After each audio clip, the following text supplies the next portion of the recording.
इस वीडियो में आप इतिहास के 10 ऐसे रहस्यों को जानोगे जिनका जवाब तलाशने की कोशिशें सालों से की जाती रही हैं, लेकिन वो रहस्य आज भी एक अनसुलझी पहेली बने हुए हैं। नंबर 1। सन 1888 में अगस्त से लेकर नवंबर तक लंदन के व्हाइट चैपल डिस्ट्रिक्ट में एक के बाद एक 5 महिलाओं का कत्ल होता है। कातिल ने 5 महिलाओं की हत्या एक ही तरह से की थी। पुलिस द्वारा इन 5 महिलाओं के कातिल का पता लगाने के बहुत से प्रयास किए जाते हैं, लेकिन सभी नाकाम रहते हैं। फिर अचानक एक एनोनिमस लेटर सामने आता है। लेटर लिखने वाले ने ये लिखा था, मैं ही असली कातिल हूँ। लेटर में उस व्यक्ति ने अपना नाम जैक द रिपर लिखा था। पुलिस की छानबीन के बाद ये सामने आता है कि ये लेटर एक झूठ था, लेकिन तब तक जैक द रिपर ये नाम व्हाइट चैपल और लंदन में पूरी तरह फैल चुका था और लोग कातिल को जैक द रिपर नाम से जानने लगे थे।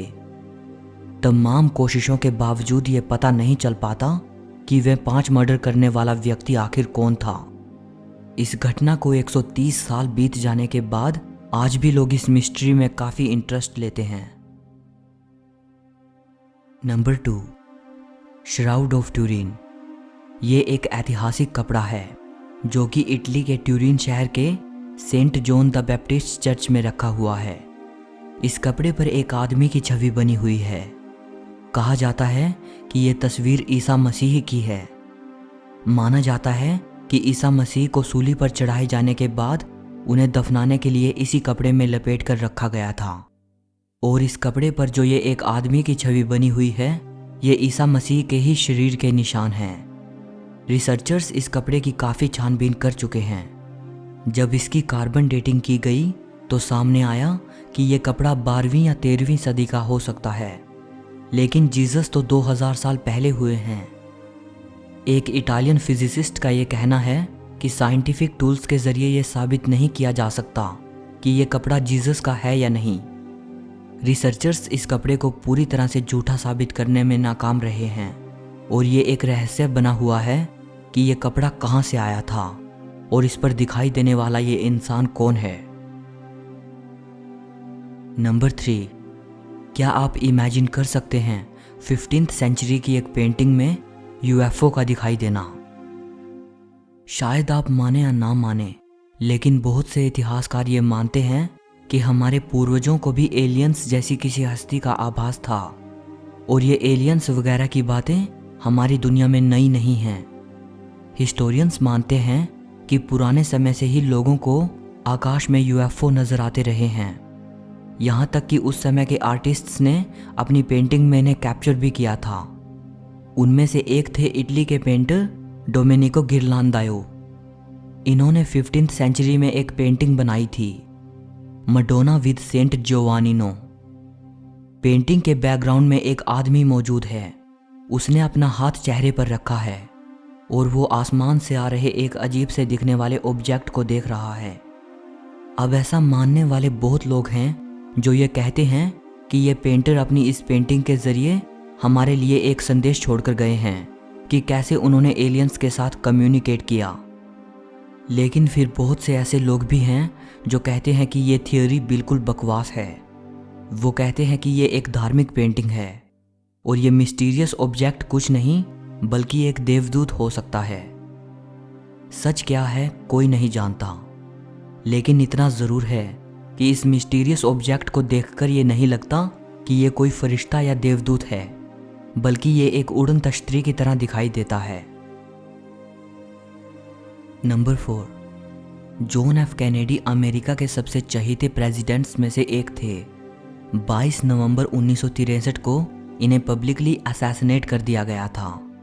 ली हार्वी ओसवाल्ड को जॉन एफ कैनेडी का कातिल माना जाता है, लेकिन उनकी हत्या को 57 साल बीत जाने के बाद आज भी बहुत लोग ये कहते हैं कि शायद Lee Harvey Oswald real killer नहीं थे, क्योंकि जिस वक्त प्रेसिडेंट कैनेडी को गोली मारी गई उस वक्त वो उनकी कार से बहुत दूर थे।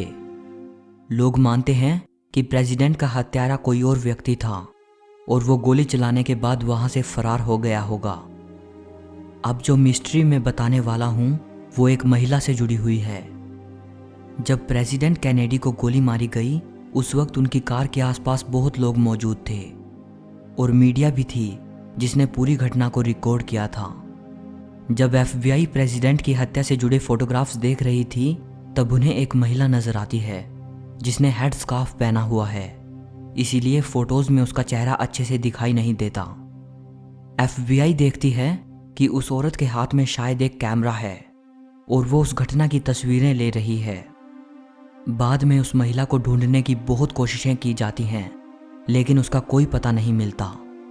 फिर FBI उस औरत से अपील करती है कि वो जो कोई भी है सामने आए और जो भी तस्वीरें अपने कैमरा से उसने ली हैं वो हमें दे दे ताकि केस में कुछ मदद मिल सके। लेकिन वो महिला सामने नहीं आती है। वो कौन थी कोई नहीं जानता। FBI को जिस बात ने हैरान किया वो ये कि घटना के दौरान उस महिला का बिहेवियर काफ़ी स्ट्रेंज था।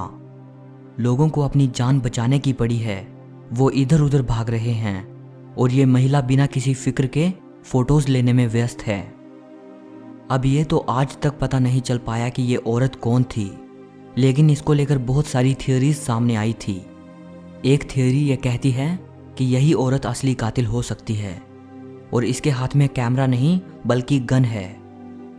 इस महिला का बाद में नाम पड़ा बबुश्का लेडी, क्योंकि इसने अपने सिर पर जो हेड स्कार्फ पहना था उसे आमतौर पर रशियन ग्रैंड मदर्स पहनती हैं और रशियन लैंग्वेज में ग्रैंड मदर को बबुश्का कहा जाता है।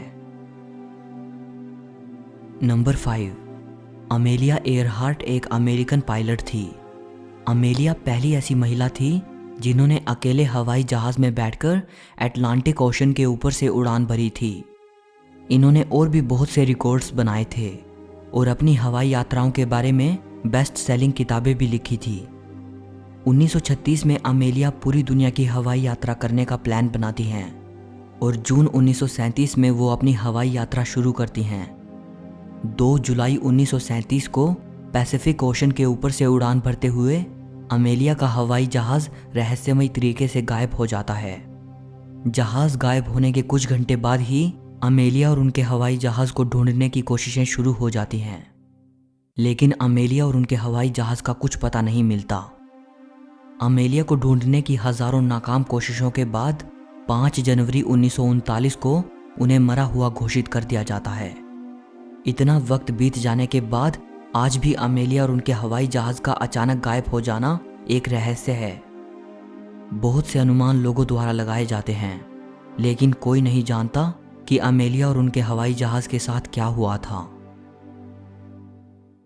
नंबर 6, भारत की प्राचीन सिंधु घाटी सभ्यता एक बेहद विकसित सिविलाइजेशन थी। 1920s में इस सिविलाइजेशन के 2 बड़े शहरों हड़प्पा और मोहेंजोदारो की खोज हुई थी। माना जाता है कि इस सभ्यता की शुरुआत करीब 5000 साल पहले हुई थी। इस सभ्यता के लोग उस समय के हिसाब से काफ़ी आधुनिक थे। हड़प्पा और मोहेंजोदारो से जो अवशेष मिले हैं उन्हें देखकर ये पता चलता है कि इन शहरों के लोग एक बेहतरीन जिंदगी जीना सीख चुके थे।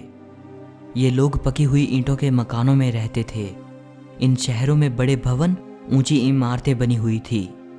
घरों के गंदे पानी को निकालने के लिए ढकी हुई नालियां बना रखी थी और लोगों के नहाने के लिए बड़े हमाम बने हुए थे। अब एक सवाल जिसने इतिहासकारों को सालों से परेशान किया हुआ है वो ये कि कैसे इस बेहद विकसित और विशालकाय सभ्यता का अंत हो गया। सिंधु घाटी सभ्यता की खोज हुए 100 साल से भी ज्यादा का समय बीत चुका है, लेकिन इसके विनाश का कारण आज भी एक हिस्टोरिकल पजल बना हुआ है। बहुत सारी थियोरीज दी जाती हैं। कुछ कहते हैं कि जलवायु परिवर्तन या बाढ़ ने सभ्यता को खत्म कर दिया। कुछ कहते हैं कि कोई महामारी फैली थी और कुछ मानते हैं कि यहां आर्यों ने हमला किया था। नंबर 7, रोंगो रोंगो स्क्रिप्ट नाम की एक प्राचीन भाषा है जिसे आर्कियोलॉजिस्ट्स सालों से डिकोड करने की कोशिश कर रहे हैं, लेकिन अभी तक नाकामी ही हाथ लगी है। अगर हम किसी प्राचीन भाषा को समझ पाते हैं तो इससे हमें अपनी प्राचीन दुनिया के बारे में काफ़ी बातें पता चल सकती हैं और इतिहास के कई रहस्यों से पर्दा उठ सकता है। रोंगो रोंगो स्क्रिप्ट को ईस्टर आइलैंड में 19th सेंचुरी के आखिर में डिस्कवर किया गया था। इस भाषा में 120 सिंबल्स हैं। इन सिंबल्स का मतलब क्या है कोई नहीं जानता। इस बारे में कोई जानकारी नहीं मिलती कि ये स्क्रिप्ट कैसे और कब वजूद में आई होगी।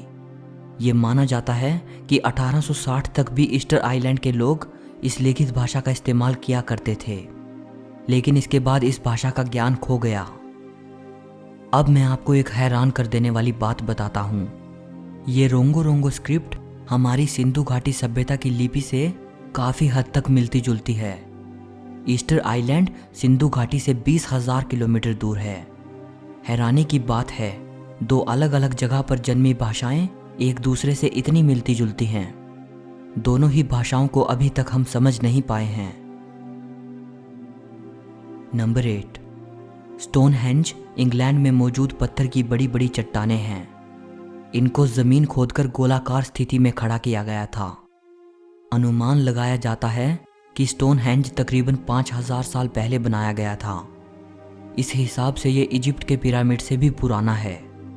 प्राचीन मनुष्यों ने इसे किस पर्पस के लिए बनाया था, ये अभी तक हम जान नहीं पाए हैं। कुछ हिस्टोरियंस मानते हैं कि शायद स्टोनहेंज को किसी एस्ट्रोनॉमिकल या हीलिंग पर्पस के लिए बनाया गया होगा।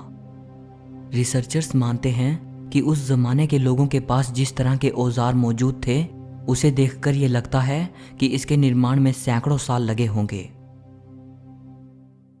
नंबर 9, इंग्लैंड में एक स्मारक है जिसे शेपर्ड्स मॉन्यूमेंट कहा जाता है। इसे 1763 के आसपास बनाया गया था। इस स्मारक पर निकोलस पूसन की पेंटिंग द आर्केडियन शेपर्ड्स बनी हुई है और इसके बिल्कुल ठीक नीचे 10 अक्षर का एक कोड लिखा हुआ है। इस स्मारक और इस कोड को बने हुए 250 साल से ज़्यादा बीत चुके हैं, लेकिन आज तक कोई भी इस कोड को क्रैक नहीं कर सका। ऐसा कहा जाता है कि मशहूर बायोलॉजिस्ट चार्ल्स डार्विन ने भी इस कोड का मतलब समझने की कोशिश की थी। अगर आपने दा विंची कोड मूवी देखी है तो आपको होली ग्रेल के बारे में पता होगा। बहुत से थियरिस्ट्स ये मानते हैं कि अगर इस कोड को समझ लिया गया तो ये होली ग्रेल की लोकेशन तक लेकर जाएगा। बहरहाल कुछ भी हो, 2 सदियां बीत जाने के बाद आज भी ये दुनिया का सबसे मशहूर कोड है जिसे डिकोड नहीं किया जा सका। नंबर 10, पेरू देश की राजधानी लीमा से 350 किलोमीटर दूर नाज़का रेगिस्तान है। इस रेगिस्तान में 80 किलोमीटर के एरिया में बेहद विचित्र और विशाल रेखाएं बनी हुई हैं। इन्हें नाज़का लाइंस कहा जाता है। इन रेखाओं को 2000 साल पहले बनाया गया था। इन रेखाओं में 800 स्ट्रेट लाइंस हैं, 300 ज्योमेट्रिक डिज़ाइंस हैं और 70 रेखाएं ऐसी हैं जिनमें जानवरों, पक्षियों और इंसानों की आकृतियां बनी हुई हैं। ये आकृतियां इतनी बड़ी हैं कि इन्हें ज़मीन पर खड़े होकर देखा या समझा ही नहीं जा सकता। इन आकृतियों को देखने के लिए आपको हवाई जहाज़ में बैठकर 1000 फीट ऊपर जाना पड़ेगा, तभी आपको पूरी आकृतियां दिखाई देंगी और समझ आएंगी। आर्कियोलॉजिस्ट्स ने सालों बिता दिए हैं नाज़का लाइंस के रहस्य को समझने के लिए, लेकिन आज तक ये समझा नहीं जा सका कि किसने इतनी विशाल आकृतियां बनाई थी और क्यों बनाई थी। वहाँ के लोगों की ये मान्यता है कि ये इंसानों का काम नहीं है, ये किसी दूसरे ग्रह से आए लोगों द्वारा बनाई गई आकृतियां हैं। लेकिन अगर इनके पीछे इंसानों का ही हाथ है तो हैरानी की बात यह है कि 2000 साल पहले उस ज़माने के लोगों ने बिना किसी आधुनिक टेक्नोलॉजी के ऐसे चित्र बना दिए जिन्हें सिर्फ आसमान से ही देखा जा सकता था। अगर आप इनमें से किसी टॉपिक पर एक स्पेसिफिक वीडियो देखना चाहते हैं तो कमेंट करके बताइएगा। इस वीडियो के लिए बस इतना ही। अगर आपको वीडियो अच्छी लगी हो तो लाइक और शेयर करना, और ऐसी ही वीडियो देखने के लिए चैनल को सब्सक्राइब करके बेल आइकन को दबा देना।